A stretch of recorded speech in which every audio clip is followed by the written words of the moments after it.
Hello दोस्तों, कैसे हैं आप लोग। उम्मीद करते हैं अच्छे होंगे। दोस्तों, इस वीडियो में language English and Hindi practice set paper देखने वाले हैं। यह वीडियो बीपीएससी टी 4.0 के लिए अत्यंत आवश्यक है, तो आप लोग लास्ट तक जरूर बने रहिएगा। तो चलिए शुरू करते हैं। शुरू करें, यदि आप नए हैं तो चैनल को सब्सक्राइब कर लीजिए, बेल आइकन को प्रेस कर दीजिए और एक बार वीडियो को शेयर कर दीजिए। तो चलिए शुरू करते हैं क्वेश्चन नंबर फर्स्ट से। देखिए, फर्स्ट है words written on a tome. तो इसका राइट आंसर होने वाला है बी ऑप्शन, इपिताफ। तो देखिए, words written on a tomb date means epitaph, यानी इसका अर्थ होता है कब्र पर खोद कर लिखा गया। ठीक है, क्या होता है? कब्र पर खोद कर, कब्र पर खोद कर लिखा गया, खोद कर लिखा गया। ठीक है, लिखा गया। यहाँ पे राइट आंसर क्या होने वाला है? तो यहाँ पे राइट आंसर होगा बी ऑप्शन। ठीक है, उसके बाद यदि देखें तो यहाँ पे देखिए इपीथेट, EPITHEAT, EPITHET, इपीथेट मतलब होता है विशेषण। ठीक है, विशेषण, विशेषण या फिर पद, विशेषण या पद। ठीक है, क्या होता है? विशेषण या फिर पद। उसके बाद देखिए सोलिलोक्यू। ठीक है, तो इसका अर्थ होता है आपको स्वागत कथन की क्रिया। ठीक है, SOLILOQUY। ठीक है, सोलिलोक्यू। नेक्स्ट है कि if today is Sunday, if today is Sunday the day after tomorrow will B. तो देखिए, यहाँ पे राइट आंसर क्या होने वाला है? बी ऑप्शन, यानी ट्यूसडे हो जाएगा। तो यह कहता है if today is Sunday the after tomorrow will B. तो देखिए, ये कहता है कि आज यदि संडे है, ठीक है, आज क्या है? मान लीजिए ये है टुडे। ठीक है, ये है आपको टुडे यानी आज, आज क्या है? तो संडे है। ठीक है, आज है संडे, तो कहता आफ्टर टुमारो। ठीक है, ये हो गया आपको आज, ये हो गया कल, ये हो गया आपको। अब देखिए आफ्टर टुमारो, तो संडे, मंडे, ट्यूसडे। ठीक है, क्या हो जाएगा? ट्यूसडे, यानी बी ऑप्शन। तो याद रखना है, if today is Sunday the day after tomorrow will be Tuesday. Next 3 number देखिए, 3 है कि choose the correct alternative out of the 4 and indicate it. Health is too important to be. तो देखिए, यहाँ पे हो जाएगा ए ऑप्शन। ठीक है, health is too important to be neglected. ठीक है, तो देखिए, health is too important to be neglected. स्वास्थ्य इतना महत्वपूर्ण है कि इसकी उपेक्षा नहीं की जा सकती। ठीक है, health is too important to be neglected. ठीक है, तो यहाँ पे राइट आंसर हो जाएगा आपको फर्स्ट। उसके बाद देखिए, यहाँ पे है DETEST, DE, देखिए यहाँ पे है DETEST। ठीक है, ये वर्ब है।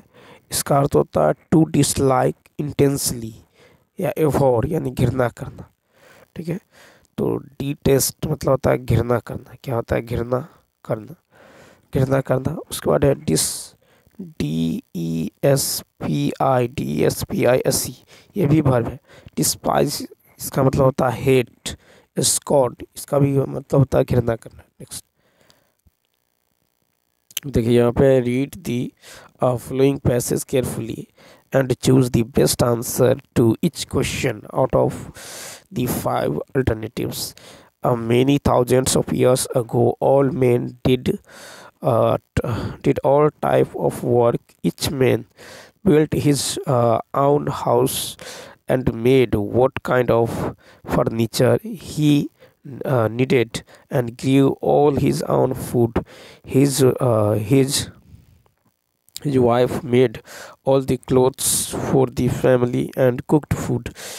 However, men very soon found that it was much better to divide the work among them, so that one built houses, another made furniture, and another grew corn, and so on. You can easily see that this was a better plan, because we always doing the same kind of work, you can do it far more quickly and easily. So nowadays all work is divided as much as possible.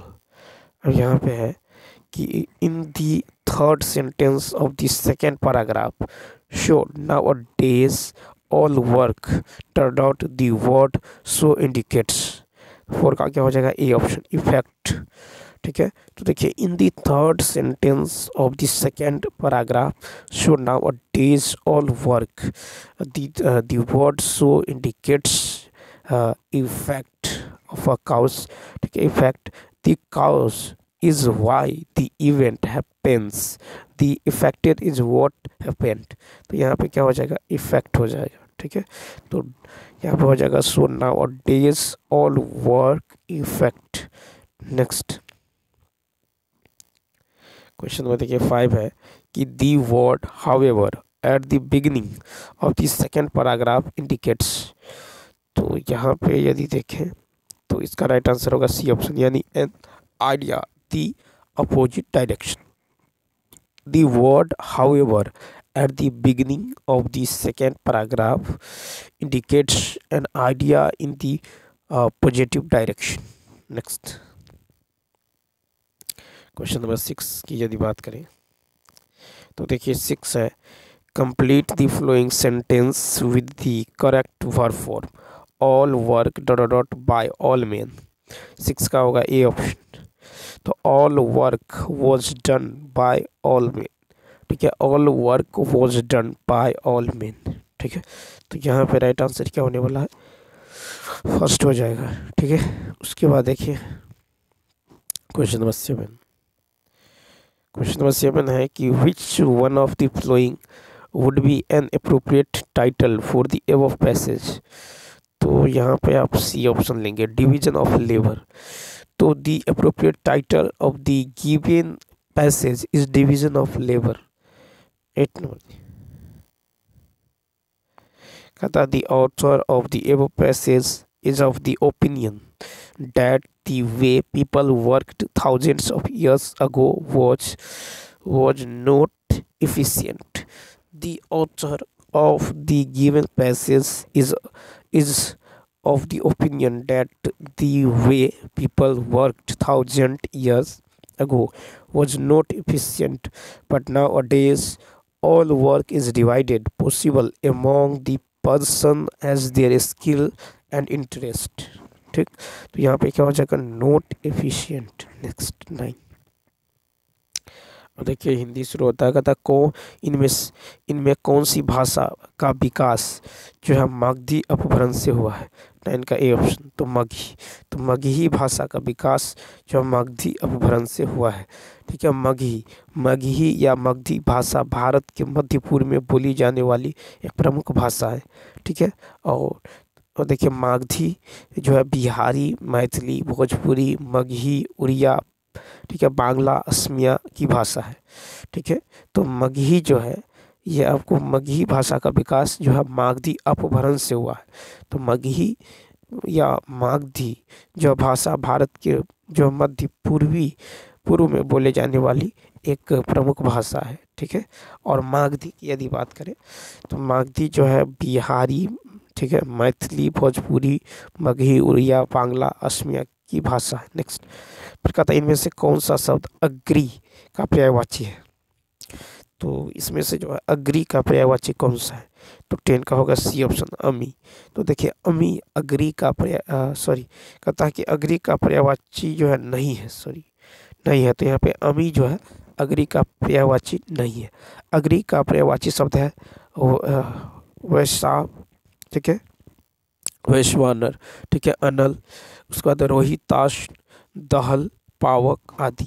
ठीक है, अमी जो है अम्रीय, अमृत का पर्यायवाची शब्द है। Next कहता इनमें से वीर रस के कवि कौन है। 11 कवि, रामधारी सिंह दिनकर। तो देखिए बी ऑप्शन, तो रामधारी सिंह दिनकर वीर रस के कवि है। ठीक है, रामधारी सिंह दिनकर हिंदी के एक प्रमुख लेखक, कवि व निबंधकार, थे। वे आधुनिक युग के वीर रस के कवि के रूप में स्थापित हैं। रामधारी सिंह दिनकर, दिनकर का रचना कुरुक्षेत्र, ठीक है, रश्मिरथी, उर्वशी, हुंकार, संस्कृति के 4 अध्याय, परशुराम की प्रतीक्षा, ठीक है, हाहाकार आदि है। नेक्स्ट, तो वीर रस के कवि है रामधारी सिंह दिनकर, ठीक है। तो वीर रस के कवि कौन है? रामधारी सिंह दिनकर। रामधारी सिंह दिनकर जो है हिंदी के एक प्रमुख लेखक, वो, ठीक है, कवि व निबंधकार थे। रामधारी सिंह दिनकर का रचना है कुरुक्षेत्र, रश्मिरथी, उर्वशी, हुंकार, संस्कृति के 4 अध्याय, परशुराम की प्रतीक्षा, हाहाकार। फिर है कि कौन सा शब्द गौरव का विलोम है? तो बी ऑप्शन। तो देखिए, गौरव का विलोम है लाघव, ठीक है, गौरव का विलोम लाघव। आनंद का विलोम है रुदन, दुख, ठीक है। आगत का विलोम है अनागत। उत्साह का विलोम है निरुत्साह। नवीन का विलोम है प्राचीन। और आत्मा का विलोम है परमात्मा। 13 नंबर। 13 है कि नाक का बाल होना मुहावरे का अर्थ क्या है? 13 का ए ऑप्शन, अधिक प्यारा होना। नाक का बाल होना मुहावरे का अर्थ है अधिक प्यारा होना, ठीक है। नाक का बाल होना यानी अधिक प्यारा होना, ठीक है। कलेजा चीर कर दिखाना यानी विश्वास दिलाना, ठीक है। कलेजा चीर कर दिखाना यानी विश्वास दिलाना, ठीक है। गांठ बांधना यानी स्मरण रखना, ठीक है। नाम, उसके बाद है नाम कमाना यानी प्रसिद्ध होना, ठीक है। फिर है गंगा नहाना यानी कार्य से निवृत्त होना। तो नाक का बाल होना मुहावरे का अर्थ है अधिक प्यारा होना, ठीक है। नाक का बाल होना अधिक प्यारा होना, ठीक है। कलेजा चीर कर दिखाना, विश्वास दिलाना, ठीक है। उसके बाद गांठ बांधना यानी स्मरण रखना। नाम कमाना यानी प्रसिद्ध होना, ठीक है। गंगा नहाना यानी कार्य से निवृत्त होना, ठीक है। उसमें 14 देखिए, कहता है इनमें से प्रयोगवाद के प्रवर्तक कौन है? सी ऑप्शन, अग्रे, ठीक है। तो प्रयोगवाद के प्रवर्तक है अग्रे।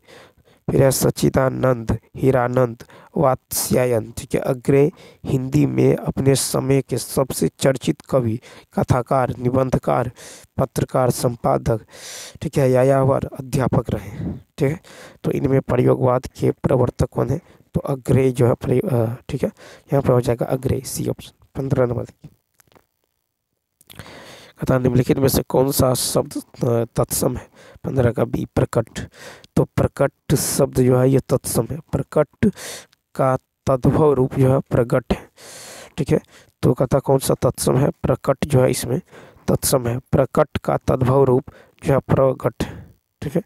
उसके बाद देखिए कि पक्ष का तद्भव रूप है पंख, ठीक है। और पक्षी का तद्भव रूप है पंछी। 16 नंबर। 16 कि इनमें से कौन सा शब्द अतिथि शब्द का पर्यायवाची नहीं है? अतिथि शब्द का पर्यायवाची जो है नहीं है अतिथि। तो यहाँ पे जो राइट आंसर होने वाला है ई ऑप्शन, ठीक है। तो देखिए उपर्युक्त में से कोई नहीं, तो उपर्युक्त सभी जो है शब्द अतिथि का पर्यायवाची शब्द है, ठीक है। अतिथि का पर्यायवाची शब्द होता है पाहुन, मेहमान, आगुंतक, ठीक है, आदि। नेक्स्ट फिर है कि रामचंद्र शुक्ल ने हिंदी साहित्य का प्रथम महाकाव्य इनमें से जो है किसे माना है? तो 17 का बी ऑप्शन, पृथ्वीराज रासो। रामचंद्र शुक्ल ने हिंदी साहित्य का प्रथम जो महाकाव्य पृथ्वीराज रासो को माना है। पृथ्वीराज रासो चंद्रवरदाय की रचना है। रामचंद्र शुक्ल की प्रमुख रचनाएं चिंतामणि, विचार विधि, ठीक है, भय और क्रोध, ईर्ष्या, घृणा, लज्जा और ग्लानि आदि है। रामचरितमानस गोस्वामी तुलसीदास की रचना है। कहता पूर्वी हिंदी का विकास जो है किस अपभ्रंश में हुआ है? C option, Ardhamagadhi. पूर्वी हिंदी का विकास अर्धमागधी अपभ्रंश में हुआ है। पूर्वी हिंदी का विकास अर्धमागधी अपभ्रंश से हुआ है। सौर शनि, ठीक है, सौर शनि अपभ्रंश से पश्चिमी हिंदी का विकास हुआ है। मागधी अपभ्रंश से बिहारी हिंदी का विकास हुआ है, ठीक है। और पैशाची भाषा जो है पश्चिमोत्तर जो है प्रदेश में प्रचलित है।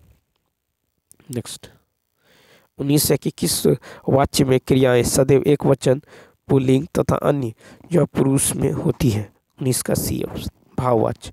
तो देखिए भाववाच्य में क्रियाएं सदैव एक वचन, पुल्लिंग तथा अन्य पुरुष में होती है, ठीक है। उसके बाद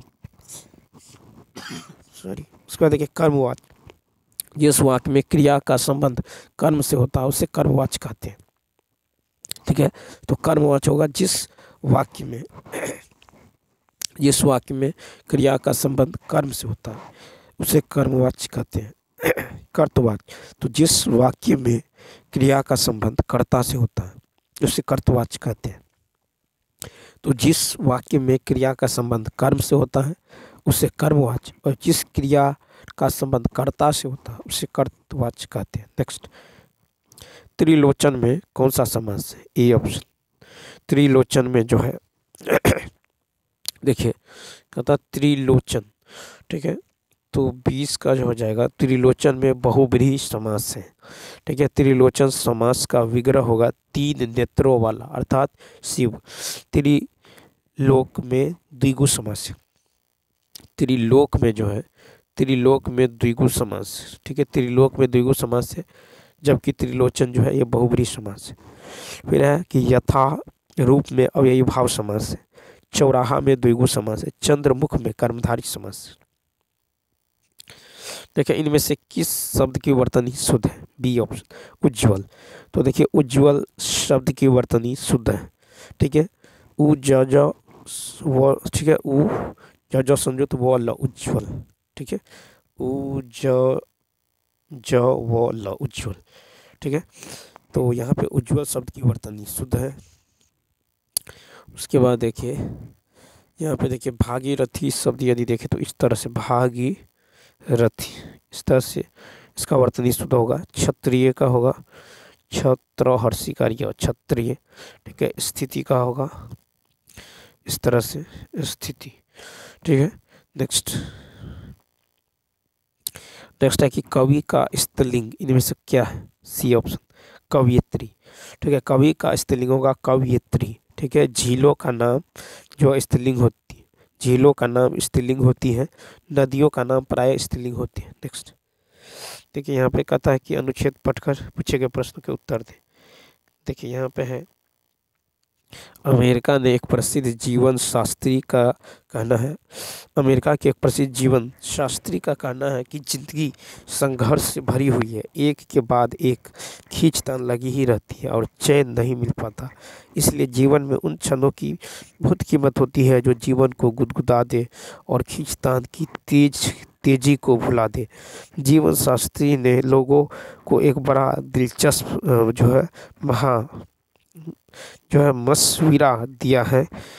मशविरा दिया है कि जब तुम अपने किसी मित्र दोस्त से बात करने बैठो तो घड़ी का मुंह, ठीक है, तो घड़ी का मुंह दीवार की तरफ कर दो।